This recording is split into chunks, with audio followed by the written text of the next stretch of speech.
Okay, Virgo.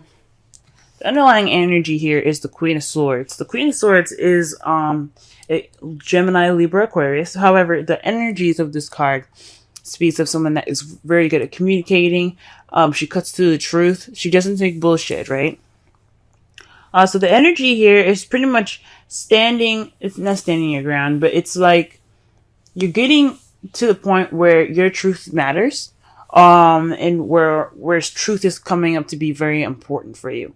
Now, with the Queen of Swords, truth is very important. She only speaks her truth. She doesn't know any other way, any other language other than the truth, than her truth, right? Or other people's truth. She doesn't mess around when it comes to lies and stuff, because when she is lied to, that breaks trust.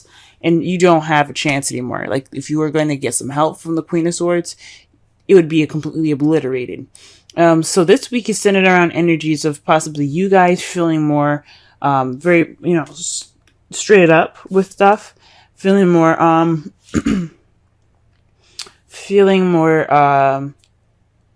honesty oriented. Possibly this is a more logical and analytical week for you guys. Because things are kind of, you're cutting away at the bullshit this week. This is what it's focusing on. This could be somebody that you're dealing with as an air sign as well. Someone that is, very logical than emotional. But it could very well be you guys, just wanting to get to the truth and only the truth. Now, the heart of the reading, we have the Queen of Swords. The Queen of Swords is someone that is loving, very nurturing, someone that's very intuitive and very in tune to their feelings. They're not very they express it, they feel it, so that's how they are. They express it through their feelings, communicating it sometimes. That's what the Queen of Swords is all about. She's all about communicating and speaking her truth and saying things. Whereas the Queen of Cups, she just acts and she just feels. She doesn't actually act. She just feels those things. She doesn't exactly communicate them. So one thing about the Queen of Cups to remember is that she is all about the feels. She's all about how she feels. She's all about what she is in tune to hearing, which is which is her emotions and her feelings and things. That's why she is very intuitive, and that's why she is the tarot card reader as well. This is the problem circumstance, and is crossed by the Three of Cups. Now, the Three of Cups is all about friendships, communities, support, a network of people. It's a group, right? So this is speaking of possibly, lack of support, maybe. You're not getting that emotional support at this time. The Queen of Cups could also be a male. This is somebody that, all the queens that come up, I like to see it as you guys, male or female. I like to see the queens as you guys, as like, this is something internal, and the kings as external. But it is not always the case. A lot of times the Queen of Cups could be someone that's a Pisces, Cancer, Scorpio that you're interacting with, and they're not providing enough support for you guys, or you guys are feeling like that partner, right? You guys, like I said before, this could be you guys being very much in touch with your feelings, and you guys are just dealing with a lack of support possibly right now. You're not really centered around friends. You're kind of possibly being swallowed up by a group. You're kind of hidden in the shadows. You're not getting that support, right? So that's going on right now. So you guys are not getting that emotional support at this time. The Queen of Cups is also someone that's very romantic as well. So perhaps there isn't any romantic stability, well, not romantic stability, but there isn't any kind of romantic support as well. The advice given for you guys this week is the Empress. The Empress is the manifestation card.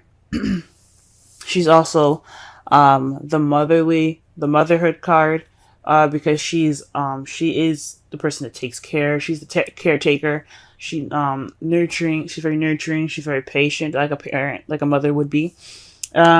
I read this for I think it was Aries, but I'm not 100% sure. I read this for another sign, and I said it's time to have patience, as if you were patience with a mother, as if a mother would have patience. There's one thing very prominent about mothers, that they will, they will be patient with their kids, right? I'm not saying to actually be patient, like with your, like with anybody else, but but be patient with yourself if needed. However, with the rest of this reading, I honestly think this isn't talking about patience. This is talking about manifesting. This is talking about creating. It's starting to create. This is a time for you guys to create something, to manifest and begin something. Okay, she isn't about beginning. She's about, like I said before, giving birth to new ideas, to children, to etc. Right? She is the manifester, because she can just make anything she wants to exist happen. She just gives birth to anything, right? So this is telling me that this is your time to manifest, to give birth to new ideas, to give birth to to the support that you guys want, right?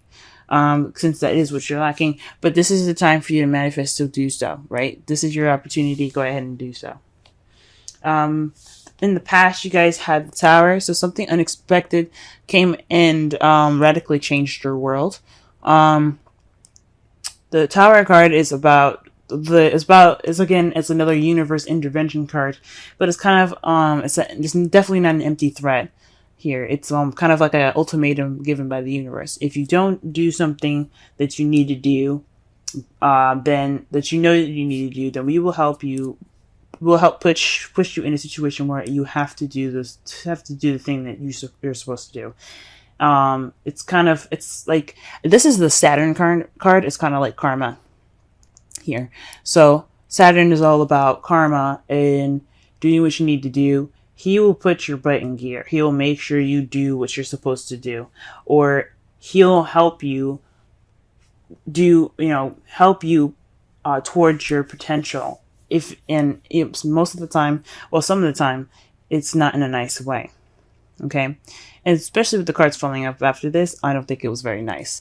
Sometimes the Tower can surprise you with something wonderful, right? It could be a wonderful, wonderful surprise because it's unexpected and you don't see it coming.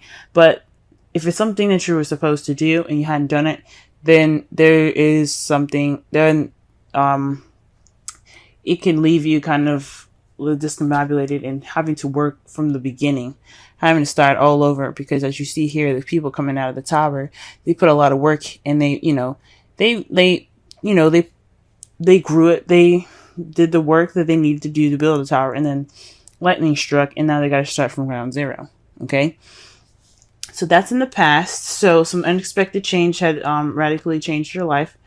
In the present, though, you have the Devil. So this is about attachments, addictions, old habits, possibly that you feel that you have no control over it, which you actually do.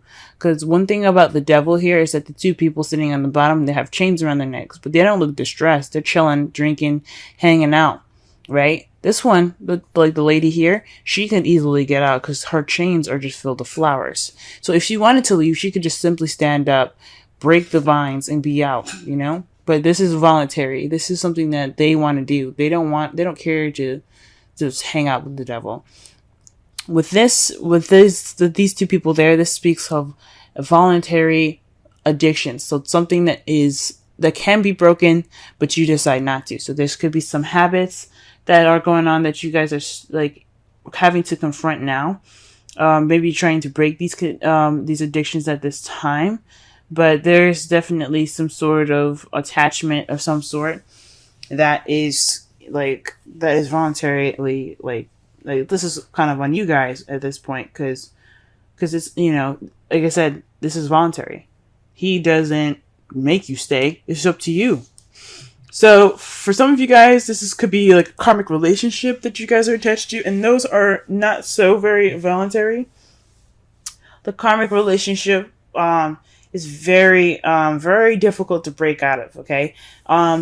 it's kind of, pretty much like a deep and innate connection that you feel like you can't break, but in a way it's very weird. It's like you can, but you can't. It's so strange. Some of you guys could be having a connection with someone that is lacking in support, but you have some sort of connection with this person. It could be a Pisces, Cancer, Scorpio, or an Gemini, Libra, Aquarius. There could be some sort of connection in that sense, or there could be some habits that you should be breaking at this time, or there's some habits that you kind of went back to, and they're not really helpful. When you have the devil come up in your present, that's just habits that you should let go of. They're not necessarily any habits that you should keep. But however, in your foreseeable future, you do have the devil. Sorry, you do have death. Death is speaking of letting go of the past, like completely, letting it die out, okay? Letting it completely go, letting it just die. So that way you have a new beginning ahead. It's a slow, mournful kind of change here. As you see, there's, it's sad, it's dark, it's kind of grim, but the process is purifying. What the death is about is Pluto rules death, okay? Pluto is all about purification. So when you see this card, you see yourself in the future purified. So whatever in the past happened, it's completely died. It's coming, it's going away, it's in the past. You accept it for what it is and you let it go, and you accept something new. You let the new come to you because you let the past go, if that makes sense. So it's a transitional change here. That is, like I said, it can be very slow. But that's how you guys see your foreseeable future. Okay. In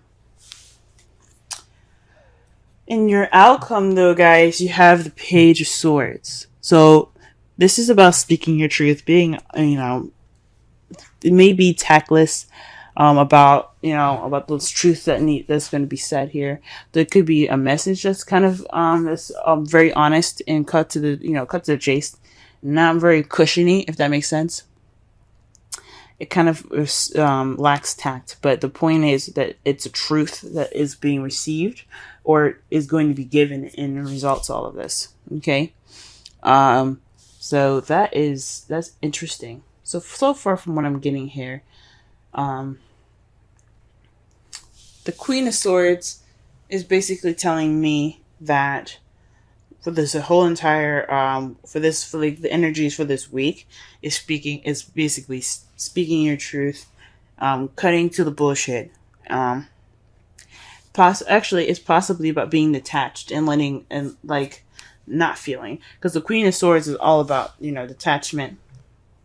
It's about detachment, being kind of cold, right? That's one of the characteristics about air signs, is that they can detach from a situation and analytically look at it. The problem is the feels. Obviously, there's no feels, or there is feelings, but there isn't any support towards those. And right now, it's about accepting and understanding. It's understanding those feelings, possibly. Or being the Empress and being the caretaker, taking care of yourself, if this is you and you're single, taking care of your partner in regards to the feelings. And the Empress is, again, the manifestation card, so perhaps this is a time for you to manifest romance, right? Express your love. Go ahead and make the romantic gestures. Okay, so this is about expression. Now, the Queen of Swords is excellent about expression, because all that is communication, right? She's all about communication, but she's detached as well. The Queen of Cups, she's very romantic. She's all about her feels, but she lacks expression. Okay, she's very romantic, but she doesn't express that. Okay, because that's what the Queen of Swords is about. So perhaps this is for you. This is a time for you not only to be a caretaker and for yourself, if needed, or for your partner, but this is also time for you to manifest a romantic support between two people. I don't think this is a third-party relationship at all. because I don't see anything else. I don't see any other card other than the Three of Cups. I don't see this as a third-party relationship. Some of you guys could be dealing with a third-party relationship with a Queen of Cups, but I don't think so, okay? Especially not with the cards coming up here. For your Wisdom Oracle card, you have Serendipity, and this is just speaking about luck being on your side right now, guys. This is a time for you definitely to manifest a romantic support network for yourself, or for you and your lover or your partner, because luck is on your side. This is a change of, it's like the Wheel of Fortune. You know, the Wheel of Fortune is about change of luck, and things like that. So with Serendipity, this is saying luck is on your side. You can do whatever you want to do because luck is on your side. Okay, pretty simple, pretty straightforward. So sum up this whole reading, guys. Express your love. Express how you feel. Don't let those things bottle up inside. Create that network of support for yourself and for your love if you guys have a partner. Okay, work on those bad habits so that way you can transition to a more stable, not to more stable, but to a more transitioning and healthy new beginning. Because after death, there's only can be something new.